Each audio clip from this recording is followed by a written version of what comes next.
नमस्कार दोस्तों, सहारनपुर जिला सब में आप सभी का बहुत बहुत स्वागत है। मैं आज आपके सामने मध्यकालीन भारत की वीडियो की नेक्स्ट सीरीज लेके आया हूँ। आपको पता है हम पढ़ रहे हैं इसमें दिल्ली सल्तनत के अंदर मामलुक या फिर गुलाम वंश। इससे पिछली वीडियो में हमने रजिया सुल्तान और उसके बाद के दो छोटे छोटे शासकों के बारे में पढ़ा था। जैसे कि मैंने हमेशा की तरह पहले यहाँ पे बनाया हुआ है एक चार्ट, ठीक है। इसमें हमने कुतुबुद्दीन ऐबक पढ़ चुके हैं, आराम शाह पढ़ चुके हैं, इल्तुतमिश, रुकनुद्दीन फिरोज शाह, रजिया सुल्तान, बहरम शाह, मसूद शाह तक काम पढ़ चुके हैं, ठीक है। मैंने बताया था कि एक एक राजा को लेके पढ़ेंगे, भले उसका छोटा सा ही महत्व क्यों ना हो।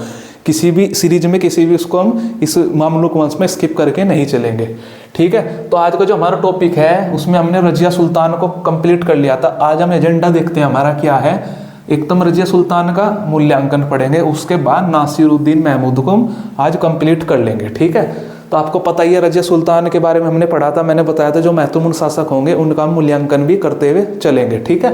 तो इसी क्रम में आज हमारा रजिया सुल्तान का मूल्यांकन है, जिसमें पहला है रजिया सुल्तान ने 3 वर्ष 6 माह शासन किया। आपको पता है रजिया सुल्तान का शासन 36 से 40 तक रहा था, 1236 से 40। ये 3 वर्ष 6 माह के करीब रहा था, क्योंकि जिस टाइम ये ऐसा होता है नहीं कि 36 स्टार्ट होती है शासिका बन गई थी, क्लियर।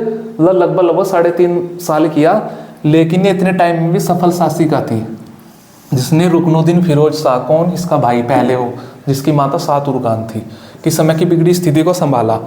यानी कि आपको पता ही है कि जब इल्तुतमिश, इससे पहली वीडियो में रजिया सुल्तान के बारे में पढ़ चुके हैं, तो इल्तुतमिश ने तो रजिया सुल्तान को अपना अगला उत्तराधिकारी घोषित कर दिया था। लेकिन हुआ क्या था कि दिल्ली के तुर्क अमीरों ने इल्तुतमिश की मृत्यु के अगले ही दिन बाद, ये सारी चर्चा हमारी हो चुकी है, अगले दिन बाद इसके एक दासी के पुत्र था जो इस रजिया सुल्तान का भाई रुकनुद्दीन फिरोज शाह को शासक बना दिया था।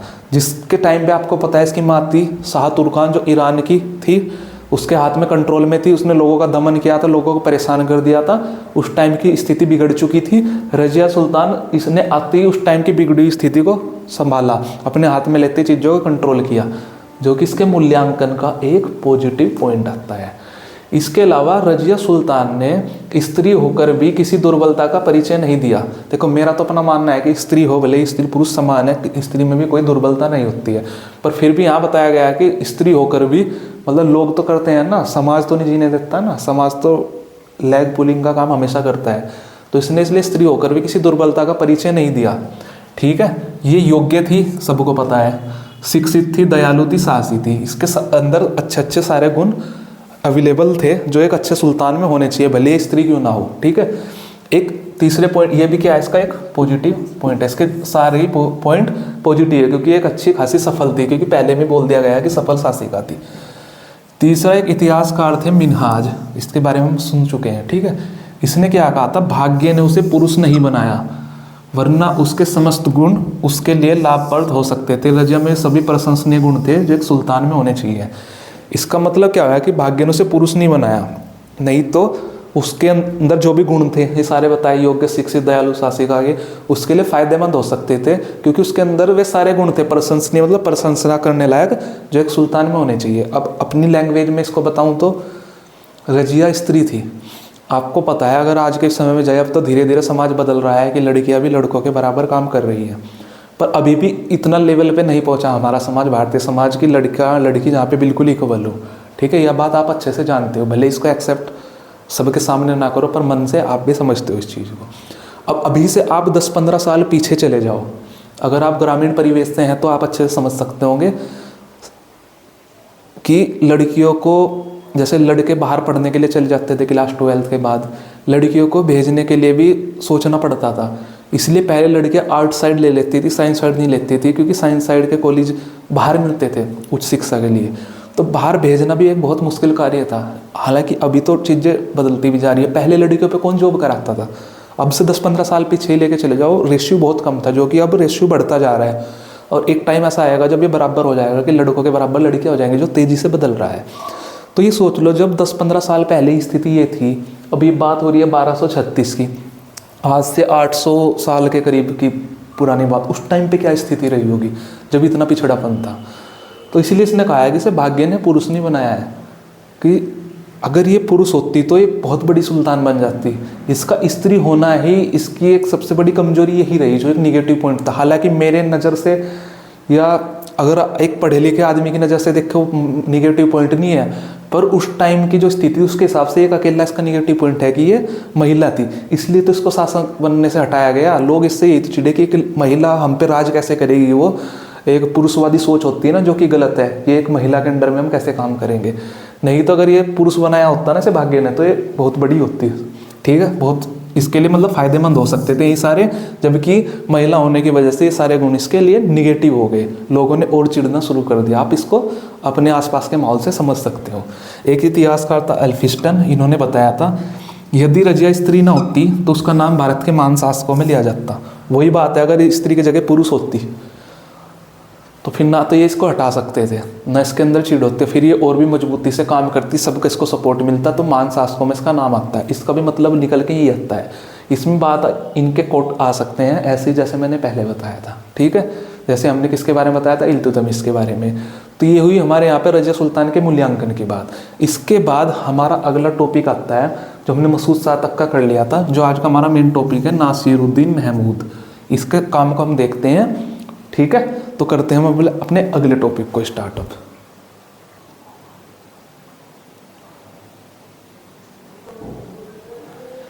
तो हमारा अब आज का टॉपिक है नासिरुद्दीन महमूद। आपको मैंने इससे पहली वीडियो में आपने पढ़ा होगा, मैंने एक चीज़ बताई थी कि जो 1236 से 65 तक का टाइम है, ये बहुत ही उथल पुथल वाला, दिल्ली सल्तनत में गुलाम वंश का उथल पुथल वाला टाइम रहा। लगभग इस 30 साल के टाइम में 5 सुल्तान बदले गए थे। आपको पता ही है कौन कौन। इल्तुतमिश के बाद 1 2 3 4 5, तो ये 5वां सुल्तान था उस क्रम का। ठीक है, तो आपको पता है मसूद शाह जब शासक बना था 1242 से 46 तक, मसूद शाह को बलबन मसूद शाह के टाइम में बहुत शक्तिशाली हो गया था यही बलबन। इस बलबन ने मसूद शाह को सत्ता से हटा के नासिरुद्दीन महमूद को शासक बनाया था। यहाँ तक कि हमारी बात हो चुकी थी। ये जो नासिरुद्दीन महमूद शासक बनता है 1246 से 65 तक, इसको कौन शासक बनाता है? बलबन द्वारा शासक बनाया गया। ये चीज इसकी पहली ये याद रखने की है, शासक बनाया गया। ये एक फैक्ट हो गया, क्लियर। शासक बना दिया, खत्म। अब इसका बेसिक इंट्रोडक्शन क्या है? नासिरुद्दीन महमूद का ये इल्तुतमिश का पौत्र है, पोता। ठीक है, पुत्र का पुत्र, ये इल्तुतमिश का पौत्र है। एक फैक्ट इसका ये है, पौत्र है। दूसरा फैक्ट, पहला फैक्ट ये है, दूसरा फैक्ट ये है, तीसरा फैक्ट ये है, ये शमसी वंश। शमसी वंश कौन सा वंश है? इल्तुतमिश का। ये तो ऐबक वंश था, ये शमसी वंश है। यहाँ तक शमसी वंश ही चल रहा है, ये। ठीक है, और यहाँ तक लास्ट तक ये शमसी वंश का अंतिम शासक होता है। अंतिम शासक, क्योंकि इसे हटा के बलबन शासक बन जाएगा। ये फैक्ट यहाँ तक क्लियर है आई होप आपको, कि पहला तो बलबन द्वारा शासक बनाया गया था, दूसरा इल्तुतमिश का पौत्र था, और तीसरा शमसी वंश का अंतिम शासक हुआ, क्योंकि इसके बाद इसे हटा के बलबनी शासक बन जाएगा खुद ही। अब एक चीज हमने आपको बताई थी, इल्तुतमिश के दरबार में 2 वो थे, क्या बोलते हैं उनको, विद्वान थे। ठीक है, जिनको एक था उनमें मिनाजुस सिराज था, एक ताजुद्दीन करके था। ठीक है, शायद ताजुद्दीन ही था, एग्जैक्टली याद नहीं मेरे। तो मैंने उस टाइम भी बताया था, मिनाजुस सिराज की एक बुक थी तबकात नासिरी, आज भी बता रहा हूँ, यही नासिरी है जो सुल्तान को समर्पित है। इस पुस्तक में तबकात नासिर नासिरुद्दीन महमूद के बारे में लिखा हुआ है। क्वेश्चन ये आता है कि तबकात नासिरी गुलाम वंश के किस शासक को समर्पित है, या तबकात नासिरी की रचना किसने करी थी। ये क्लियर हो गए फैक्ट। अब करते हैं बात शुरू इसकी, किसकी? नासिरुद्दीन महमूद का बेसिक इंट्रोडक्शन हो चुका है, आगे इसको स्टार्ट करते हैं। एक और फैक्ट इसके बारे में ये है, यहाँ पे इसके इंट्रोडक्शन में ही इसको चौथे फैक्ट में ले लेते हैं। ये संत स्वभाव का था।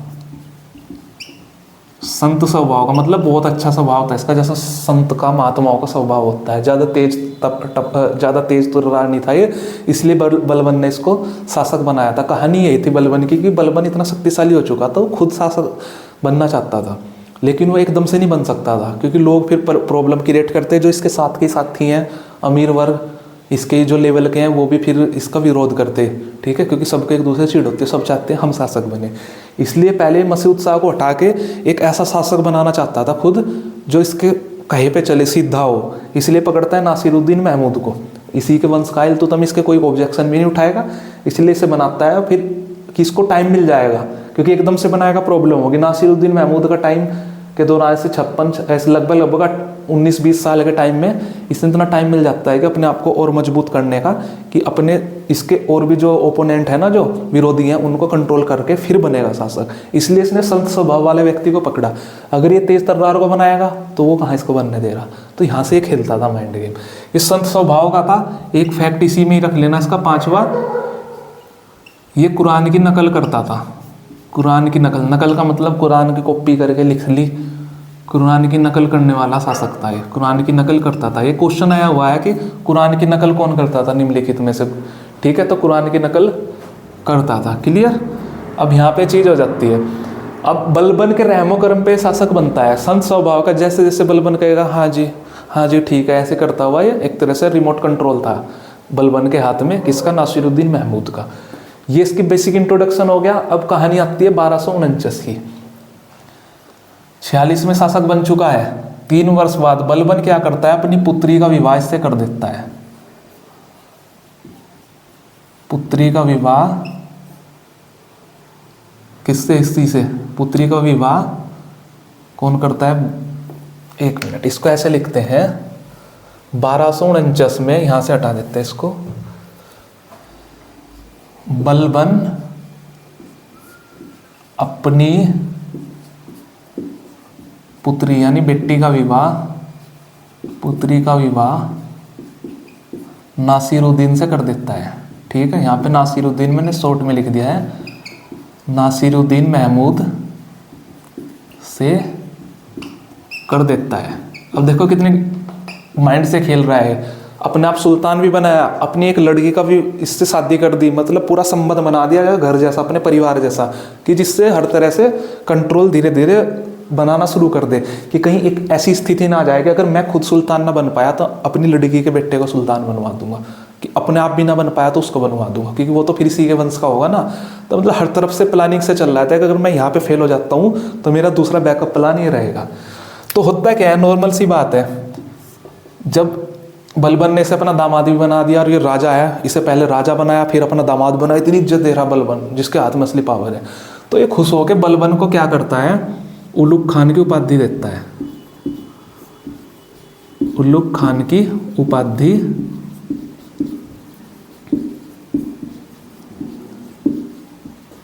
बलबन को दी जाती है। बलबन को दी जाती है किसके द्वारा, सुल्तान नासिरुद्दीन के द्वारा उलुग खान की उपाधि बलबन को दी जाती है। मैंने पहले बताया उलुग खान का मतलब होता है विद्वान, ठीक है। तो ये क्या कर रहा है, नासिरुद्दीन अहमद उलुग खान की उपाधि दे रहा है बलबन को, और साथ ही साथ बलबन को सूबेदार भी बनाता है, ठीक है। जैसे उलुग खान को उपाधि थी सूबेदार ने, इसको बलबन को नायब बना देता है अपना। सूबेदार के लिए तो फिर एक जगह पे भेजना पड़ेगा, को नायब बना देता है। मैंने बताया था नायब का पद किसके टाइम में आया था, दैरम शाह के टाइम में। नायब था प्रधानमंत्री की जगह, नायब आ चुका है अब, जिसे वजीर कहते हैं। जो सुल्तान के बाद सबसे बड़ा पद ही नायब का होता है। तो देखो यहाँ पे उलुग खान की उपाधि भी मिल गई, समाज में प्रतिष्ठा बन गई, और फिर एक इतना बड़ा पद भी दे दिया बलबन ने, क्योंकि इसने नासिरुद्दीन महमूद ने, क्योंकि नासिरुद्दीन महमूद को खूब ट्रस्ट हो चुका था कि भाई मेरे को राजा भी बनाया इसने, उसके बाद अपनी बेटी का भी शादी मेरे से कर दी। इसको ये लगने लगा कि मुझे तो नहीं हटाएगा कोई, अपनी बेटी के पति को थोड़े ना हटाता है, मतलब अपने दामाद को थोड़े ना कोई हटाता है या मार थोड़े देता है। तो फिर इसलिए खुश होकर से उलुग खान को उपाधि देता है और से नायब बना देता है, मतलब अपने से नीचे बस यही है, अपना राइट हैंड बना लेता है, ठीक है। यहाँ तक क्या हो रहा है, बलबन की पावर तो बढ़ रही है। आप बलबन के पॉइंट ऑफ व्यू से देखो तो पावर बढ़ रही है, क्लियर। नायब भी बन चुका है अब ये बलबन, ठीक है। अभी क्या होता है, जैसे ये नायब बन जाता है तो मैंने क्या बताया था, नासिरुद्दीन महमूद क्या संत स्वभाव का है, जैसे जैसे बोला जा रहा है वैसे वैसे कर रहा है। तो नायब बनाई इसलिए ये गया कि माइंड सारा किसका चलेगा, बलबन का। तो बलबन धीरे धीरे पूरी दिल्ली सल्तनत पे जैसे अभी नायब बना कंट्रोल करना स्टार्ट कर देता है। कि सारा धीरे धीरे कि एक तो ये ऐसा करना चाह रहा था कि बस नासिरुद्दीन महमूद नाम का शासक रहे, काम मैं करता हूँ, जो कि हो भी रहा था कि धीरे धीरे अभी तो धीरे धीरे बढ़ा रहा है कि धीरे धीरे सारे पे ही कंट्रोल करना स्टार्ट कर देता है। इसकी पूरी प्लानिंग थी कि धीरे धीरे बढ़ूंगा। इसी टाइम समय क्या होता है, एक रिहान होता है, वो इसकी इस प्लानिंग का ना, किस प्लानिंग का कि इसके कंट्रोल करने की प्लानिंग का विरोध करता है। ठीक है, कौन करता है? रिहान। रिहान कौन था? अगर हम रिहान की बात करें, एक भारतीय मुसलमानों का गुट था, भारतीय मुसलमानों का गुट। देखो भारतीय मुसलमान का मतलब क्या है मैं बताता हूँ, पहले इसको लिख देते हैं। भारतीय मुसलमानों के एक गुट, गुट का मतलब ग्रुप, गुट का नेतृत्व करता था, लीडर था भारतीय मुसलमान का मतलब। देखो ये तो तुर्क से आए हुए थे सारे, कोई तुर्क से अरब से आ रहा है वो तुर्की। अब इन्होंने भारत में आके भी तो भारतीय लोगों को मुस्लिम बनाया, हिंदू जैन बौद्ध धर्मों के लोगों को कन्वर्ट किया। जो पहले भारतीय थे मतलब हिंदू थे या जो भी धर्म के थे, वे कन्वर्ट होकर मुस्लिम बने, उनको भारतीय मुसलमान कहा जा रहा है, बाहर के नहीं थे, भारत के ही थे। ठीक है, इसका गुट का एक नेतृत्व करता होता है रिहान, भारतीय मुसलमान का लीडर था ये। वो इसके जो कंट्रोल बना रहा था ना, ये कौन? बलबन शासक में, उसके गुट का विरोध करता है कि भाई ना, कि तू नहीं चलेगा, कि ऐसे नहीं चलेगा, कि अभी हम हैं यहाँ पे, ऐसे तेरा हम कंट्रोल आने नहीं देंगे। तो इस टाइम पे क्या होता है, नासिरुद्दीन महमूद को लगता है कि यार ऐसे तो प्रॉब्लम हो सकती है, इधर बलबन है, इधर रिहान है, इसका भी अच्छा खासे पावरफुल था ये भी, कि विद्रोह हो जाएगा, प्रॉब्लम में आ जाएगी। तो उस टाइम में क्या करता है कि कौन? नासिरुद्दीन महमूद बलबन को कुछ टाइम के लिए यहाँ से बाहर भेज देता है कि तुम अभी दिल्ली से बाहर चले जाओ, कुछ समय बाद वापस आ जाना, कि तब तक मामला ठंडा हो जाएगा। वो है ना कि गर्म मामले को दबाने के लिए कुछ करना पड़ता है। तो ये भारतीय मुसलमान के गुट का नेतृत्व करता था जो ये कौन? रिहान। इसने विरोध किया बलबन का, बलबन का। तो इस घटना में नासिरुद्दीन क्या करता है? नासिरुद्दीन महमूद सॉरी, अहमद आ रहा है याद।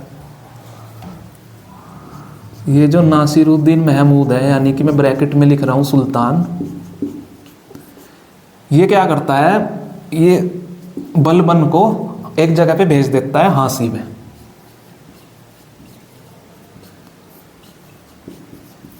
बलबन को दिल्ली के पास ही, मतलब बस शहर में नहीं रहेगा, रहेगा दिल्ली के आसपास ही, कि अगर कोई ऐसी सिचुएशन बनी कि मुझे बुलाना पड़ेगा तो जिससे आराम से बुला भी ले।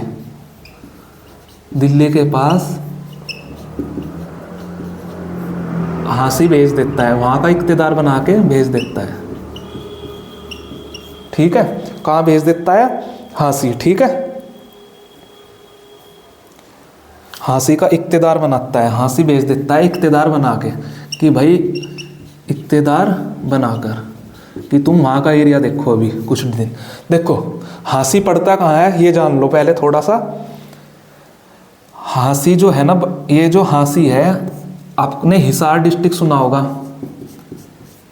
हिसार वर्तमान का हिसार जनपद है ना, हिसार जनपद हरियाणा का एक टाउन है छोटा सा। देखो पहले समझो प्रॉब्लम क्या है। जैसे ही कंट्रोल करने लगा ना, अपने अंडर में करने लगा, कौन करने लगा? बलबन। तो रिहान ग्रुप था एक, रिहान ग्रुप इसका विरोध करता है, वो कहता है कि भाई तुम्हारी ऐसी ये चीज़ें नहीं चलेंगी, अभी हम भी हैं यहाँ पे।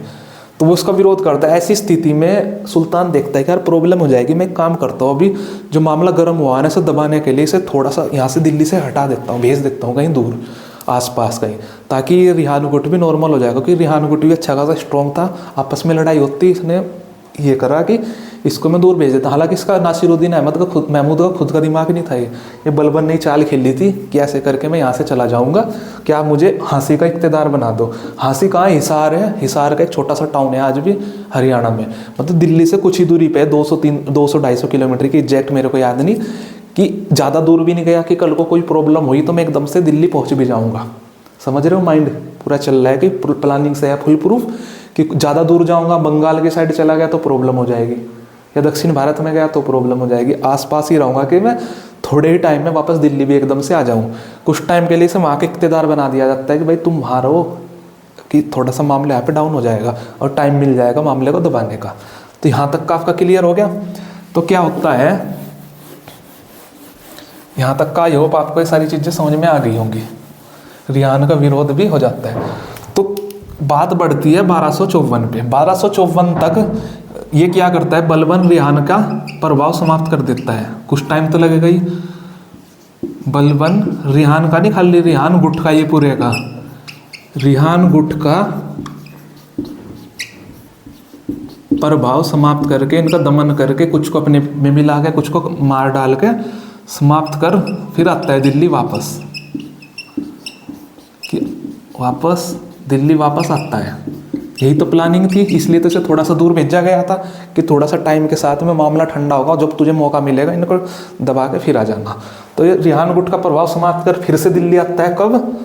1254 में। जब ये दिल्ली आता है तो सुल्तान इसे अपना छत्र देता है। सुल्तान इसे किसे, बलबन को, इसे अपना छत्र प्रयोग करने की अनुमति दे देता है। अब बताऊंगा इसका क्या प्रभाव पड़ेगा। छत्र प्रयोग की अनुमति दे देता है। देखो छत्र क्या था, एक राजा का ना सिंबल होता था, प्रतीक होता था। मान लो बलबन कुछ भी काम कर रहा है, वो छत्र का यूज करता था। एक तरह से स्टैंप समझ लो कि स्टैंप लग गई, कि एक तरह से समझ लो कि इसे कुछ काम करना है, जैसे बलबन को कुछ निर्णय लेना है, और वो निर्णय लेने का अधिकार राजा को है, नासिरुद्दीन महमूद को। जबकि सारे चीज़ें अपने कंट्रोल में रहा था, ये तो सिर्फ नाम का राजा रह गया था। तो ये क्या करता था कि अगर ये अपना निर्णय खुद लेना है, पब्लिक मानती थी कि वो तो राजा की बात मानेगी, तो उस छत्र का प्रयोग करता था कि देखो राजा ने मुझे दे रखा है। कि छत्र का प्रयोग का मतलब कि एक तरह से जो मैं निर्णय लूंगा उसमें राजा की सहमति है, राजा से मुझे पूछने की जरूरत नहीं है। एक तरह से समझ लो, एक ब्लैंक पेपर पे स्टैंप मार के दे दी राजा ने अपनी, साइन करके दे दिए, उस पर बलबन कुछ भी लिख दे कि ये मैं फैसला कर रहा हूँ, वो राजा की है, मतलब जो भी बलबन फैसला लेगा उसमें राजा की मंजूरी है। तो छत्र का मतलब ये होता था, शाही प्रतीक होता था वो राजा का, कि एक तरह से बलबन जो भी बोल रहा है वो राजा की तरफ से ही बोल रहा है। ऐसे समझ लो कि छत्र दिखा दिया कि देखो मेरे पास राजा का छत्र है, तो मैं जो भी बोल रहा हूँ मैं ही बोल रहा हूँ। सुल्तान के पद का प्रतीक था ये, कि सुल्तान के पद का प्रतीक क्या हो गया, छत्र। कि यहाँ पे सुल्तान भले ही मौजूद नहीं है, सुल्तान का छत्र मेरे पास है, यानी कि सुल्तान के पद का एक सिंबल है। तो मैं जो भी बोल रहा हूँ एक तरह से मैं सुल्तान की तरफ से ही बोल रहा हूँ। तो इस तरह से होते होते जब इतने पावरफुल हो गया कि सुल्तान के पद का भी प्रयोग करने लगा ये सिंबल के रूप में, ये पूरा पावरफुल हो चुका था। अब ये नाम, जो इसकी प्लानिंग थी कि इसको नाम का शासक बनाऊंगा, सारी पावर धीरे धीरे अपने अंडर में ले लूंगा। तो ऐसे करके धीरे धीरे लोग भी सपोर्ट में आने लगे कि हाँ भाई राजा को भी कोई आपत्ति नहीं है, तो हमें भी आपत्ति नहीं है। धीरे धीरे इसका वो हो रहा है। और जो इसके विरोधी थे जैसे रेहान गुट था, उन सबको ये दबाता चला जाता है। तो बात आती है 1265 की। 1265 में नासिरुद्दीन महमूद की हो जाती है मृत्यु। किसकी? नासिरुद्दीन महमूद की हो जाती है मृत्यु। नासिरुद्दीन महमूद की मृत्यु कब? 1265 में। इसकी मृत्यु के बाद अगला शासक ही बनता है बलबन। ठीक है, वही लिखा है 1265 तक। तो मृत्यु के बाद यही तो बलबन की प्लानिंग थी, बलबन अगला शासक बनता है। अगला शासक बनता है। क्लियर? यही तो ये चाहता था। यहाँ पे तो है कि 1265 में कुछ इतिहासकार तो कहते हैं कि नॉर्मली डेथ मरा था, जैसे आदमी मरते हैं। पर दो इतिहासकार है, इब्ने बतूता, ऐसी समझ लो, बोल के बता रहा हूँ। इब्ने बतूता की बुक है रहेला, आगे बात होगी रहेला के बारे में। इब्ने बतूता और एक इसामी, दो थे, एक था इब्ने बतूता और एक था इसामी। देखो इब्ने बतूता एंड इसामी, ये दो इतिहासकार थे उसी के टाइम के, इन्हीं के दरबार के, मतलब जो मध्यकाल के समय के ये इतिहासकार थे। इन्होंने ये कहते हैं कि जो बलबन था ना, बलबन ने ही नासिरुद्दीन महमूद को जहर दे के मारा था सुल्तान बनने के लिए, कि अब तो काम मेरे अंदर में आ चुकी पावर, अब इसको मैं जहर दे के मार देता हूँ। खाने में जहर दे दिया, नासिरुद्दीन महमूद मर गया और खुद सुल्तान बन गया। क्योंकि ये इसको अगर डायरेक्ट हटा के बनता फिर भी पब्लिक प्रॉब्लम करती, तो इसने चुपचाप इसको जहर दिया, वो मर गया। फिर कहा दुनिया को बोल दिया कि भाई सुल्तान मर गए हैं, बड़ी दुख की बात है, अब असली पावर इसके हाथ में आ चुकी थी, तो मैं सुल्तान बन जाता हूँ। हालांकि सभी इतिहासकार नहीं कहते, सिर्फ दो ने कहा है कि इब्ने बतूता और इसामी ने, कि इसने जहर देकर अपने दामाद को ही मार दिया था। तो कुछ इतिहासकार इसलिए भी नहीं मानते कि शासक कितना भी क्रूर हो, अपने दामाद को तो कोई नहीं मारता है शासन पाने के लिए, तो इसलिए वो कहते हैं कि नहीं जहर नहीं दिया। बट ये दो कहते हैं कि जहर दिया था। अब सच्चाई क्या है उस पर हमें नहीं जाना है, हमें तो यही जाना है कि नासिरुद्दीन महमूद के बाद फिर अगला सुल्तान कौन बनता है? बलबन। तो हमारे यहाँ पे आज नासिरुद्दीन महमूद तक का हमारा ये टॉपिक पूरा कंप्लीट हो चुका है। इसके बाद हमारा जो अगला टॉपिक चलेगा वो चलेगा बलबन का। अब एक कोशिश करूँगा मैं अगली एक ही वीडियो में बलबन कंप्लीट हो जाए, नहीं तो अगर एक में नहीं हो पाया तो 2 में तो कंप्लीट हो ही जाएगा, पर मेरी 90% ट्राई यही रहेगी कि बलबन को अगली एक वीडियो में ख़त्म कर देंगे। तो कम से कम एक वीडियो, ज़्यादा से ज़्यादा 2 वीडियो में हमारा गुलाम वंश कंप्लीट हो जाएगा। बलबन भी और बलबन के बाद उनके पुत्र 2-3 जो भी थे कैम्यूर्स तक हम लेके चलेंगे पूरा सीक्वेंस में। तो आज हमारा यहाँ तक का ही कंप्लीट हो गया है। अब हमारा टॉपिक होगा आज बलबन और बलबन के उत्तराधिकारी। ट्राई करेंगे अगली वीडियो में गुलाम वंश को ख़त्म करने की। तो आज हमारा हो जाता है यहाँ पे ख़त्म। मुझे उम्मीद है आपको मेरी ये वीडियो बहुत अच्छी लगी होगी। अब हम गुलाम वंश के या मामलुक वंश के अंतिम पड़ाव पे हैं। इसी तरह अपनी जर्नी को हम धीरे धीरे करते हुए आगे बढ़ाते चलेंगे। आपको लोगों से मेरी एक ही रिक्वेस्ट है, अगर आपको मेरा पढ़ाया हुआ अच्छा लग रहा है तो आप मेरी वीडियो को शेयर कीजिए और कमेंट में अपने फीडबैक भी ज़रूर दीजिए, क्योंकि आप लोग सपोर्ट करोगे वही मेरी पावर है, वही मेरी स्ट्रॉन्ग पॉइंट है। आप लोगों के सपोर्ट से मैं आगे बढ़ पाऊँगा। या अगर आपको कुछ और भी चेंजेस चाहिए हैं या कुछ और भी आपकी डिमांड है, आप कमेंट बॉक्स में बोलोगे तभी मैं उन पर काम कर पाऊँगा। तो धीरे धीरे ही सही अपने एक कॉन्सेप्ट बनाते हुए जो हमारा मेन ऑब्जेक्ट है पढ़ने का, धीरे धीरे करते हुए आगे बढ़ेंगे। इसमें ऐसे ही करते हैं, धीरे धीरे एक एक स्टेप बढ़ाते हुए हम इतिहास में आगे की तरफ को अपने अगले पड़ाव पे चलते हैं। तो मिलते हैं इससे अगली वीडियो में। तब तक के लिए आप अपना बहुत ध्यान रखिए और अच्छे से पढ़ाई कीजिए। तब तक के लिए आप टेक केयर और अच्छे से पढ़िए। Thank you.